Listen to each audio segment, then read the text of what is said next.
ഈ പാറ്റാ തലവൻ അഭിജിത്ത് ദീപ്കെ ഇപ്പോൾ കാണിച്ചുകൊണ്ടിരിക്കുന്ന വൃത്തികേടുകൾ നിങ്ങൾ വീഡിയോകളിൽ കണ്ടു കാണും. അയാൾ പല സ്കൂളുകളിലേക്കും അങ്ങ് കയറി ചെല്ലുകയാണ്. സ്കൂളുകളിൽ ക്ലാസ്സുകൾ നടക്കുന്നു. കുറേ മാധ്യമങ്ങളെയും വിളിച്ചുകൊണ്ട് അധ്യാപകർ പഠിപ്പിച്ചു കൊണ്ടിരിക്കുന്ന ക്ലാസ് മുറികളിലേക്ക് കയറി ചെല്ലുന്നു. എന്നിട്ട് ഇവിടെ അതുണ്ടോ ഇതുണ്ടോ എന്നൊക്കെ ചോദിക്കുന്നു. ഇങ്ങനെ പ്രവർത്തിച്ചു കൊണ്ടിരിക്കുന്ന പള്ളിക്കൂടങ്ങളിൽ കയറി പരിശോധന നടത്താൻ ഇയാൾ ആര് എഇഒയോ ഡിഇഒയോ? ക്ലാസ് മുറികളിൽ കുട്ടികൾ പഠിച്ചുകൊണ്ടിരിക്കുമ്പോൾ അതിനെ തടസ്സപ്പെടുത്തിക്കൊണ്ട് ഇങ്ങനെ അന്വേഷണം നടത്താൻ എന്ത് അധികാരമാണ്? ആ സ്കൂളുകളുടെ പള്ളിക്കൂടങ്ങളുടെ പ്രവർത്തനത്തെ തടസ്സപ്പെടുത്തിക്കൊണ്ട് അന്വേഷണം നടത്താൻ ഇയാൾക്ക് എന്താണ് അധികാരം? ഇതൊരു വലിയ ചോദ്യമാണ്. അപ്പോൾ താൻ എന്തോ വലിയ സംഭവമാണ്, ഇന്ത്യയെ മുഴുവൻ രക്ഷപ്പെടുത്താൻ വേണ്ടി താൻ അവതരിച്ചിരിക്കുന്ന ആളാണ്, പുതിയ താരോദയം, യുവാക്കളുടെ നായകൻ എന്നൊക്കെയാണ് അഭിജിത്ത് ദീപ്കെ പറയുന്നത്. പക്ഷേ ഇയാൾ ഒന്നാന്തരം വ്യാജനാണ് എന്ന് തെളിഞ്ഞിരിക്കുന്നു. അതിൻ്റെ തെളിവുകളാണ് പ്രിയപ്പെട്ട പ്രേക്ഷകരെ ഞാൻ നിങ്ങളുടെ മുമ്പാകെ പറയുന്നത്. കഴിഞ്ഞ ദിവസം ചില വീഡിയോകൾ ഞാൻ ചെയ്തിരുന്നു സൗരവ് ദാസിനെ കുറിച്ച്. സൗരവ് ദാസ് ഇന്ത്യക്കാരനല്ല എന്ന് നിങ്ങളോട് ആദ്യം പറഞ്ഞത് ഇന്ത്യ ലൈവാണ്. തെളിവുകൾ ഞങ്ങൾ കൊണ്ടുവന്നു. ഞങ്ങൾ അയാളുടെ നേപ്പാൾ ബന്ധവും അച്ഛൻ്റെ കാര്യവും പോണ്ടിച്ചേരി കണക്ഷനും ഒക്കെ പറഞ്ഞതിന് ശേഷം ഓഗസ്റ്റ് 14 പോണ്ടിച്ചേരി പോലീസ് അയാളുടെ പോണ്ടിച്ചേരിയിലെ ബീച്ചിനടുത്തുള്ള വീട്ടിൽ റെയ്ഡ് നടത്തി. അയാളുടെ അച്ഛൻ്റെ പേര് 2 തരത്തിലാണ് കൊടുത്തിരിക്കുന്നത്. ഒന്ന് സുബീർ എന്നും മറ്റൊന്ന് ചീമ ഛത്രി എന്ന പേരിലും ആണെന്നുള്ളത് ആദ്യം നിങ്ങളോട് പറഞ്ഞത് ഇന്ത്യ ലൈവാണ്. ഒരാൾക്ക് എങ്ങനെയാണ് 2 തന്ത ഉണ്ടാവുക എന്നാണ് നമ്മൾ ചോദിച്ചത്. സീമ ഛത്രി അല്ലെങ്കിൽ ചീമ ഛത്രി എന്ന് പറഞ്ഞാൽ അതൊരു നേപ്പാളി പേരാണ്. ഛത്രി എന്ന് പറഞ്ഞാൽ ക്ഷത്രിയർ എന്ന് പറയുന്നതിന് സമാനമായ ഒരു പേരാണ്. നേപ്പാളിൽ നിന്ന് ദത്തെടുത്ത് കൊണ്ടുവന്ന ഒരു കുട്ടിയാണ് സൗരവ് ദാസ് എന്നുള്ള ആക്ഷേപം പ്രബലമാണ്. നേപ്പാളിൽ നിന്ന് കുട്ടിയെ കൊണ്ടുവന്ന് വളർത്താം, പക്ഷേ ഇവിടെ ദത്തെടുക്കൽ നിയമപ്രകാരമല്ലെങ്കിൽ ആ കുട്ടി ഇന്ത്യക്കാരനാവില്ല. ബൈ ബർത്ത് പൗരത്വം കിട്ടും ഇന്ത്യയിൽ ജനിച്ചാൽ. നേപ്പാളിൽ നിന്ന് കുട്ടിയെ എടുത്തുകൊണ്ട് വന്ന് പിടിച്ചുകൊണ്ട് വന്നോ വാങ്ങിച്ചുകൊണ്ട് വന്നാൽ അത് ഇന്ത്യൻ പൗരത്വം കിട്ടില്ല. രണ്ടാമത് നമ്മൾ പറഞ്ഞു, കോവിഡ് സമരകാലത്ത് ഇന്ത്യയുടെ വാക്സിനുകളെ തകർക്കാൻ ഫൈസർ കമ്പനിക്ക് വേണ്ടി ശ്രമിച്ച ഒരു ചെറുപ്പക്കാരൻ്റെ കഥ. ഇതേപോലെ റാൻബാക്സി എന്ന അമേരിക്കൻ കമ്പനിയെ ഫൈസറിന് വേണ്ടി തകർത്ത താക്കൂറിൻ്റെ സ്കോളർഷിപ്പ് കോടികൾ പറ്റി വാങ്ങിയ ചെറുപ്പക്കാരൻ്റെ കഥ.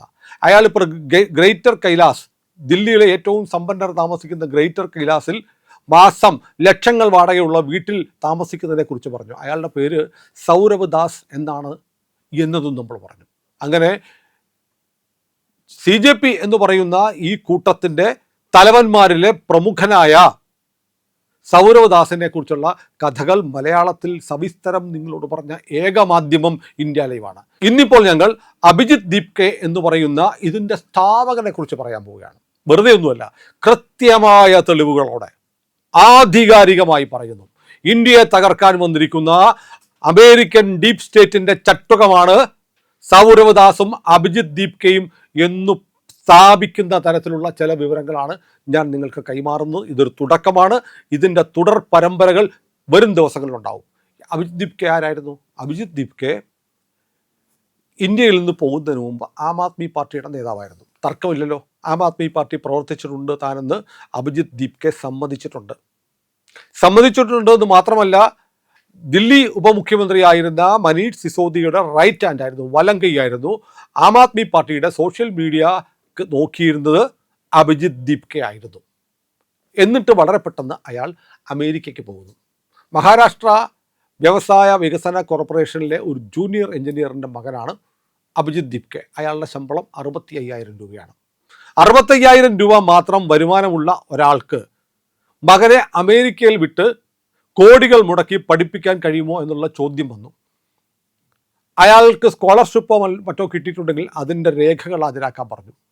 അല്ലെങ്കിൽ ഇയാളുടെ കൂടെ ഈ ബോസ്റ്റൺ സർവകലാശാലയിൽ പഠിച്ച ഏതെങ്കിലും സഹപ്രവർത്തകരുടെ ഡീറ്റെയിൽസ് തരാമോ എന്ന് ചോദിച്ചപ്പോൾ അഭിജിത്ത് ദീപ്കെ കഴിഞ്ഞ ദിവസം ചില ഫോട്ടോകൾ പോസ്റ്റ് ചെയ്തു. അയാളുടെ കൂടെ ബോസ്റ്റണിൽ പഠിക്കുന്ന കുറേ കുട്ടികൾ നിൽക്കുന്ന ചിത്രം. പക്ഷേ അത് അയാളുടെ കോഴ്സിൽ MS പഠിച്ച വിദ്യാർത്ഥികളല്ല എന്ന് തെളിഞ്ഞു. ബാച്ചിലർ ഡിഗ്രിക്ക് പഠിക്കുന്ന കുട്ടികളാണ്. അഭിജിത്ത് ദീപ്കയോട് ചോദിക്കുകയാണ്, നിൻ്റെ അച്ഛൻ്റെ പേരെന്താന്ന് ചോദിക്കുമ്പോൾ ഇളയച്ഛൻ്റെ ഫോട്ടോ കാണിക്കുന്ന പരിപാടി. തൻ്റെ കൂടെ പഠിച്ച സഹപാഠികളുടെ ഡീറ്റെയിൽസ് തരാമോ എന്ന് ചോദിക്കുമ്പോൾ ഡീറ്റെയിൽസ് എന്ന് പറഞ്ഞിട്ടിരിക്കുന്ന ചിത്രത്തിൽ കൂടെ പഠിച്ച കുട്ടികളല്ല, ബാച്ചിലേഴ്സ് ബിരുദത്തിന് പഠിക്കുന്ന കുട്ടികളുടെ ഫോട്ടോയാണ് ഇട്ടത് എന്ന് തെളിയിക്കപ്പെട്ടു. അവിടെയും ചമ്മി നാറി. പിന്നീട് ഇയാൾ പഠിച്ചതിൻ്റെ ഡീറ്റെയിൽസ് അന്വേഷിച്ച് ചില അന്വേഷണങ്ങൾ നടന്നു. ആ അന്വേഷണത്തിൻ്റെ വിവരങ്ങളാണ് പ്രിയപ്പെട്ടവരെ നിങ്ങളുടെ മുമ്പാകെ പറയുന്നത്. ബോസ്റ്റൺ സർവകലാശാലയിൽ സ്കൂൾ ഓഫ് കമ്മ്യൂണിക്കേഷനിൽ ഇയാൾ പഠിച്ചു എന്നാണ് പറയുന്നത്. പബ്ലിക് റിലേഷൻസ് അതിലെ MS ചേർന്നു. അത് 3 സെമസ്റ്ററുള്ള കോഴ്സാണ്. എന്ന് പറഞ്ഞാൽ 2024 സെപ്റ്റംബറിൽ തുടങ്ങി 2025 ഡിസംബറിൽ തീരും 3 സെമസ്റ്ററുകൾ. ആദ്യത്തെ സെമസ്റ്റർ ആരംഭിക്കുന്നത് സെപ്റ്റംബർ 3 തുടങ്ങി 2024 ഡിസംബർ 20 തീരും. സെക്കൻഡ് സെമസ്റ്റർ 2024 ജനുവരി 21 തുടങ്ങി 2025 മെയ് 9 തീരും. മൂന്നാമത്തെ സെമസ്റ്റർ 2025 സെപ്റ്റംബർ 2 ആരംഭിച്ച് ഡിസംബർ 19 ആരംഭിക്കണം. ഇങ്ങനെ ഡിസംബർ 19 2025 സെമസ്റ്റർ തീർന്ന് അഭിജിത്ത് ദീപ്കയുടെ വിദ്യാഭ്യാസം ബോസ്റ്റൺ സർവകലാശാലയിൽ പൂർത്തിയാവേണ്ടത്. മനസ്സിലായല്ലോ? ഇനി നമുക്ക് അടുത്ത ഘട്ടത്തിലേക്ക് നോക്കാം. 2024 ഓഗസ്റ്റ് അവസാനമാണ് ഇയാൾ അമേരിക്കയ്ക്ക് പോകുന്നത്. ശരിയാണ്, ഓഗസ്റ്റ് അവസാനം പോയി സെപ്റ്റംബർ 3 തുടങ്ങുന്ന കോഴ്സിന് ചേർന്നു. അത് കറക്റ്റാണ്. അമേരിക്കയ്ക്ക് പോകുന്നത് 2024 ഓഗസ്റ്റ് അവസാനം, സെപ്റ്റംബർ 3 ബോസ്റ്റൺ യൂണിവേഴ്സിറ്റിയിലെ കോഴ്സ് ആരംഭിക്കുന്നു. പക്ഷേ 2024 സെപ്റ്റംബർ 27 അതായത് 3 തീയതി കോഴ്സ് തുടങ്ങി 2024 അതേ വർഷം അതേ മാസം സെപ്റ്റംബർ 27 ഫസ്റ്റ് സെമസ്റ്റർ നടന്നുകൊണ്ടിരിക്കുമ്പോൾ ഇയാൾ ദില്ലിയിലെ മൊഹാലിയിലുണ്ട്. തിരിച്ചു വന്നു. അതായത് ഓഗസ്റ്റിൽ പോയി സെപ്റ്റംബർ 27 തിരിച്ചു വന്നു. സെപ്റ്റംബർ 3 കോഴ്സ് തുടങ്ങിയത്. 27 തിരിച്ചു വന്നു.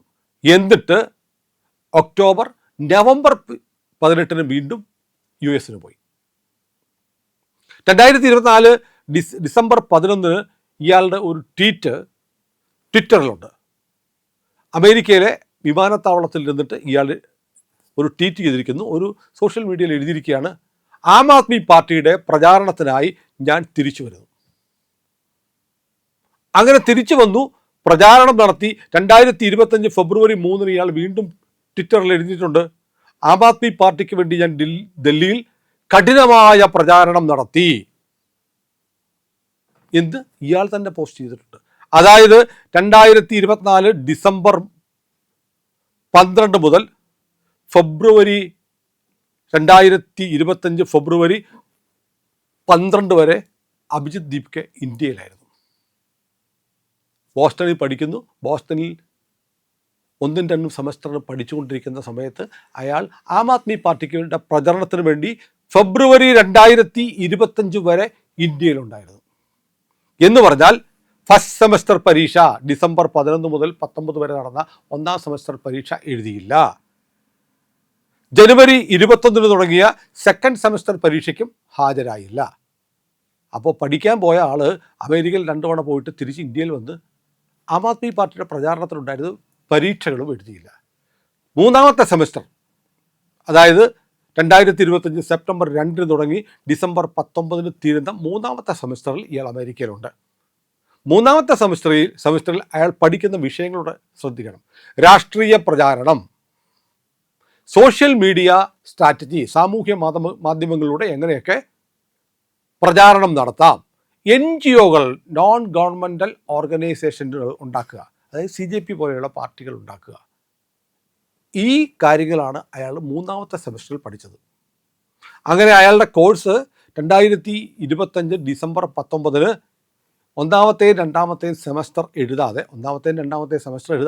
3ാം സെമസ്റ്റർ മാത്രം പഠിച്ചാൽ ഒരാളും ജയിക്കത്തില്ല. അങ്ങനെ ഡിസംബർ 19 2025 അയാളുടെ കോഴ്സ് തീർന്നു. അതിനുശേഷം അയാൾ അമേരിക്കയിൽ തന്നെയായിരുന്നു. ജൂൺ 6 ഇന്ത്യയിൽ തിരിച്ചു വരുന്നത്, 6 മാസം കഴിഞ്ഞിട്ട്. അപ്പോൾ വിദ്യാഭ്യാസവും കഴിഞ്ഞു, വേലയില്ല, കൂലിയില്ലാതെ അങ്ങനെ 6 മാസം വീണ്ടും അഭിജിത്ത് ദീപ്ക അമേരിക്കയിൽ കഴിഞ്ഞു. വരാനുള്ള കാരണം എന്താണ്?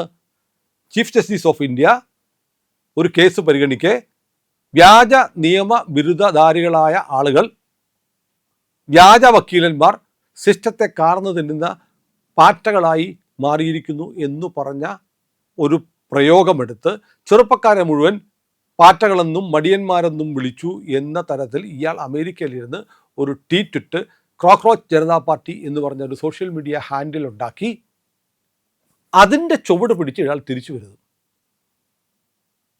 അപ്പോൾ തിരിച്ചു വരാനൊരു കാരണം നോക്കിയിരിക്കുകയായിരുന്നു.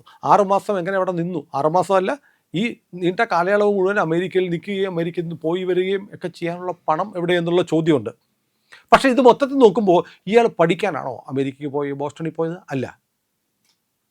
പൊതുവെ വിലയിരുത്തപ്പെടുന്നത് ഇയാൾക്ക് മറ്റ് ചില ലക്ഷ്യങ്ങളുണ്ടായിരുന്നു. അമേരിക്കയിൽ പോയി ചില ദൗത്യങ്ങൾ ചെയ്യാനുണ്ടായിരുന്നു, ചിലത് ഏൽപ്പിക്കാനുണ്ടായിരുന്നു. ആ വെറും നിസ്സാരക്കാരനല്ല കേട്ടോ, വിദ്യാർത്ഥിയല്ല. ഇയാൾക്ക് വിദ്യാർത്ഥിയുടെ ഒരു പരിവേഷം വേണമായിരുന്നു. കാരണം ജെൻസി സമരം സംഘടിപ്പിക്കാൻ നമ്മൾ വിചാരിക്കുന്ന പോലെയൊന്നുമില്ല. ഡീപ് സ്റ്റേറ്റൊക്കെ വളരെ മുൻകൂട്ടി കണ്ട് പ്ലാൻ ചെയ്യുന്നതാണ്. അവർക്ക് വിശ്വസ്തനായ ഒരാൾ, ദളിതനായ ഒരാളെ കണ്ടെത്തുന്നു, അയാളെ ഒരു വിദ്യാർത്ഥിയാക്കുന്നു, അമേരിക്കയ്ക്ക് വിടുന്നു.